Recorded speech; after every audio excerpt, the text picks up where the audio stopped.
Hey guys, how's it going and welcome back. Well, we got a new phone today. Not that I actually needed a new phone. I have an iPhone 6s, but I also like to stay up to date on stuff, and who knows how much longer Apple's going to support the iPhone 6s for. Now, originally I wanted the iPhone 12 mini, but the deal through Rogers, which is the company I deal with for my cell phones, the payment thing is like a 24-month contract, but at the end of the contract they'd still want $400. I'm like, I ain't doing that. I buy a zero down phone, it's mine in 24 months. So anyways, I got to thinking, well, let's check out the SE 2020. This is the newest little phone from Apple, and I started to actually like what I saw. And I thought, okay, that sounds kind of cool. So we'll take a closer look at it and pick one up and try it out. So we do get a little Apple sticker. We get our key for our SIM card, which we'll do later. And of course a little bit of literature of bonjour and hello and yeah, nothing. So this also has, of course, the cable with it, and it looks like we have a Type-C connection to lightning. That's kind of interesting. So let's take the wrapper off the phone. I have ordered glass for this as well as a case too. They only had black available and one other color from Rogers. They don't carry all the colors from Apple, but let's see what we got here. Which port is it? This looks like... yeah, so it's lightning on this side and Type-C, so yeah, it's definitely lightning only connection. I thought this would have been a Type-C. Apparently not. So you're going to need a Type-C charger because Apple is not giving us a charger. That's ridiculous. Like, why did they assume everybody has a Type-C? This is first impression too, by the way. And yeah, I'm not seeing this is it. Definitely interesting. Okay, so our home button is definitely the sensor touch deal. Let's fire this thing up.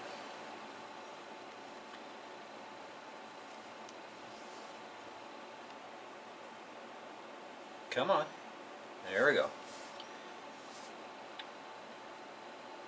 So it's got all the buttons in the same places as the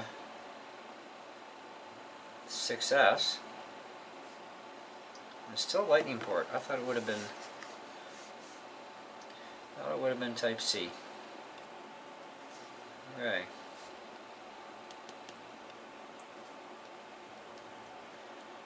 Okay, English, Canada, set up manually. Okay, this is where we'll be back in a minute. Alright, so we're signed in, we got our cellular thing going, and it's nice. All my contacts are there, everything's there, and just whoosh, I like that.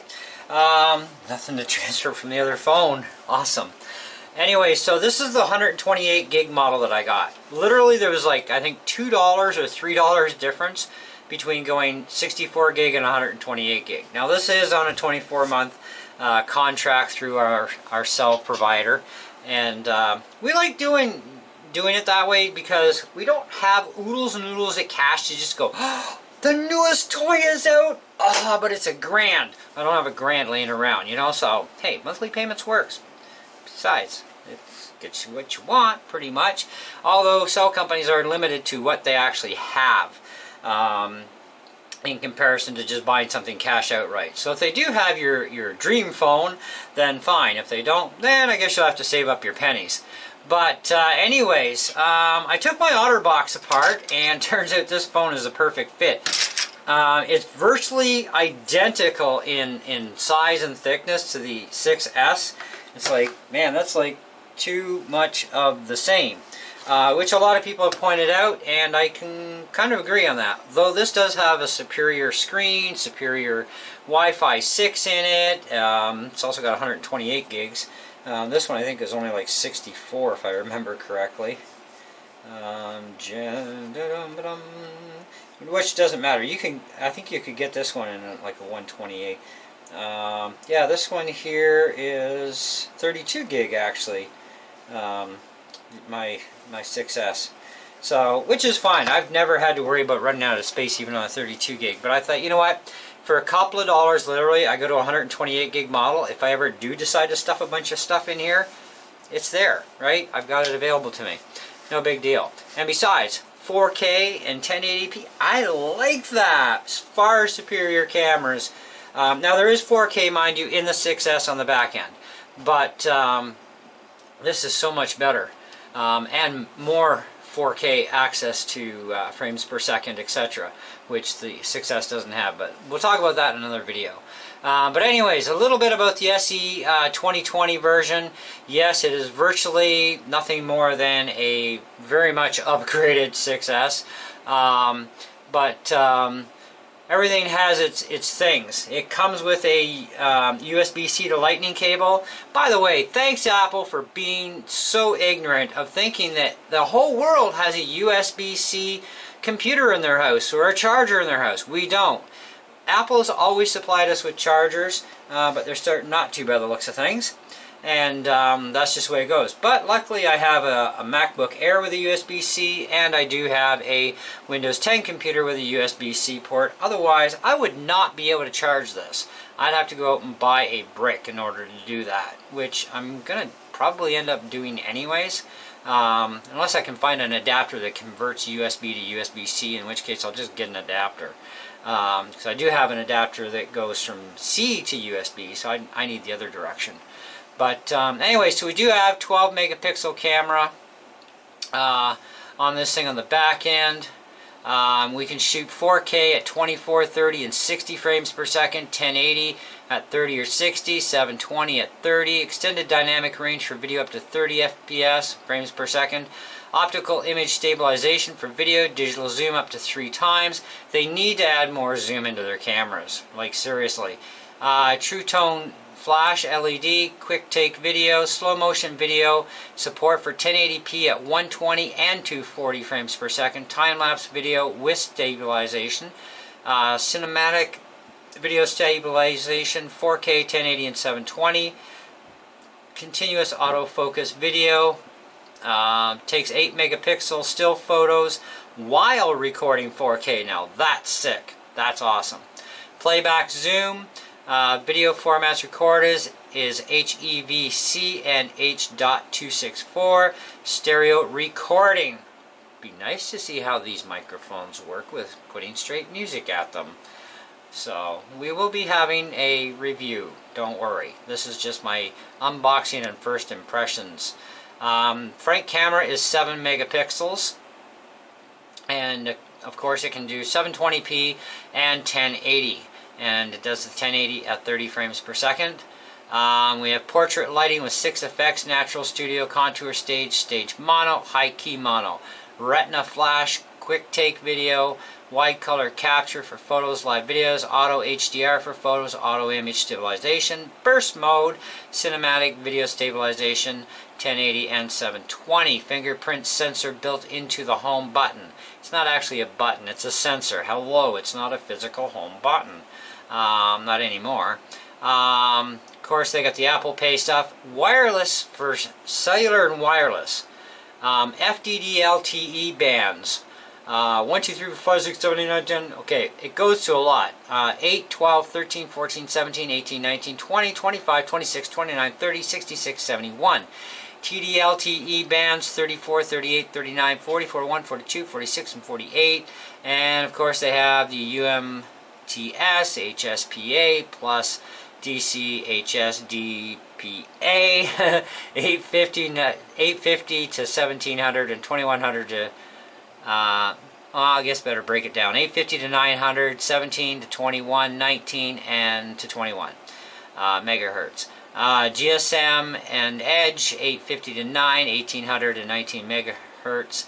All models gigabit class LTE with 2 times 2 MIMO and LLA4 802AX Wi-Fi 6. Which I'm kind of like, why am I taking 9 hours to download my update? It's supposed to have a superior Wi-Fi. Okay, get right on that one. With 2 times 2 MIMO. Bluetooth 5 wireless, NFC with card reader mode. Now here's something that's really cool. Express cards with power reserve. I've seen a video about this where, let's say your battery completely pukes out on you. It's dead, done, you're not making a phone call, nothing. There's a reserve area with enough battery power that if you're using this as like a, I guess a pay pass kind of thing for like going through subway stations and stuff like that, you'll still be able to do that stuff even if your main battery is completely dead. That's pretty cool tech. Of course they have the location stuff, digital compass, Wi-Fi, cellular, iBeacon, micro-location, video calling, FaceTime video over cellular or Wi-Fi, FaceTime 1080 video calling over Wi-Fi, audio calling, of course, FaceTime audio, voice over LTE, Wi-Fi calling. They talk about audio video playback, Siri, of course. External buttons, home touch ID sensor, volume up and down, ring silent, side, built-in and lightning connector, of course, built-in microphone.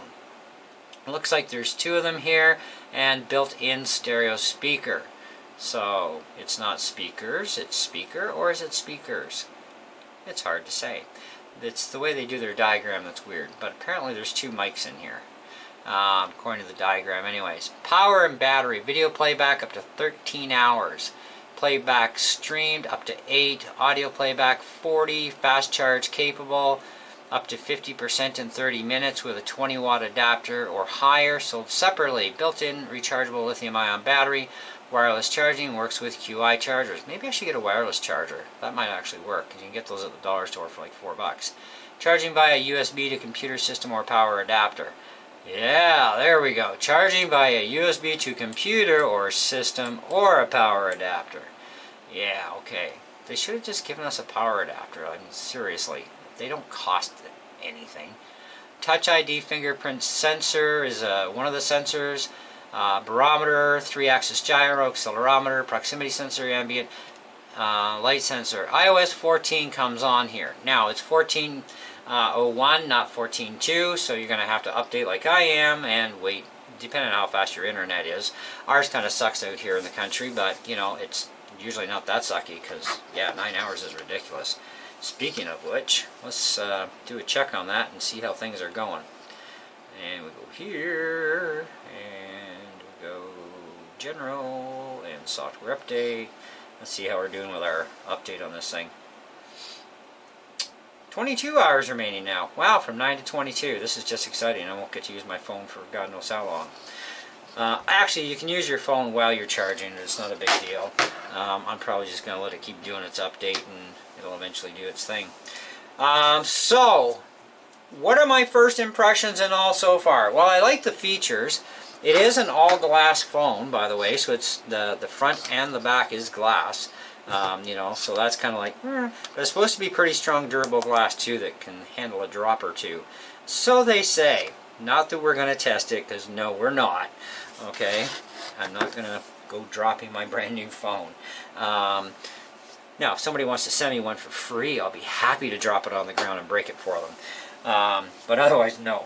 The display is nice and clear. You know, I do like that. Pre-installed programs. Now, you can download GarageBand for free, but it does, well, actually it does have GarageBand with it and iMovie. So you get those, and they're probably going to need to be updated too. Don't worry, there's going to be updates. But you do get a fair amount pre-installed software, and a lot of this stuff you can actually ditch. So if you hold long enough, you can ditch pretty much, I guess, about whatever you want that's got the ability. Usually it's a plus sign.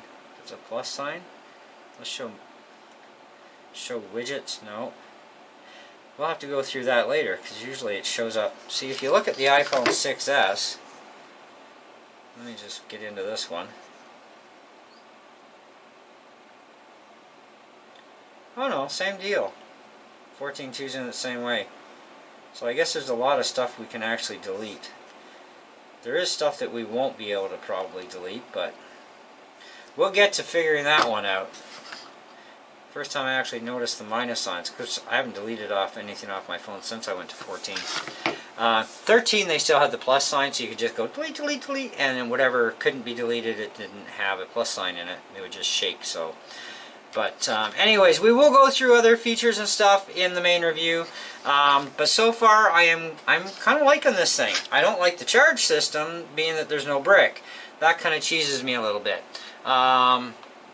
And of course, Rogers on their website doesn't get that much into their specs on stuff of what comes in, what doesn't, and that is kind of a bit annoying, you know, but that's Rogers for you, I guess. So, anyways, so we'll revisit this at a later date. I want to make some phone calls, obviously, see what it sounds like, that sort of thing. I want to try some recording with it. When we do a review on this thing, I will actually demo the same stuff that I've tried, just so you can see it and hear it for yourself live on how well it does. I'll let you know how the 4K stuff works out for quality of reproduction of picture on the other end, and we'll go through that sort of stuff. But yeah, it definitely side by side, I mean, they are identical and they fit the same cases. So that's kind of wild, because this is my other case that was actually for my 6, and it'll actually pop. Actually, will it? Yeah, it'll actually pop right in. Perfect. So yeah, oh, not quite so perfect. The camera's in a different spot, so that's not going to work out for this case. So there's one thing already. Not all cases are going to be 100% compatible, which is something I did hear about. Oh, now I gotta get this off. There we go. Alright, so this case will not work with that phone. So, a little bit different. But it fits this one perfect. So, but it's not going to fix this, and that's probably because of the camera. This has a little taller camera and a little bit bigger lens too than the 6S. So otherwise they look the same. They did move the Apple logo, of course, as you can tell, in the new SE 2020. Anyway, we'll revisit this some more. Thank you guys for watching and checking out this video. I will continue on monkeying with this thing and getting my updates done, and we'll see what happens from there. See, now it's down to 10 hours. It can't make up its mind. I'm going to throw this in the other room closer to my router and see if that makes any difference for charge time. Or not charge time, but downloading the update. But so far so good. So far so good. It is pretty impressive little phone. The bezeling looks to me to be, well, pretty much identical, really. You know, with the naked eye, it's really hard to tell them apart. Yeah, they're about the same heights too. I'd have to take this back into the case, but yeah, not bad so far. Anyways, we'll return with another video in a couple of days on this and let you know what I really think of it. Till next time, see ya.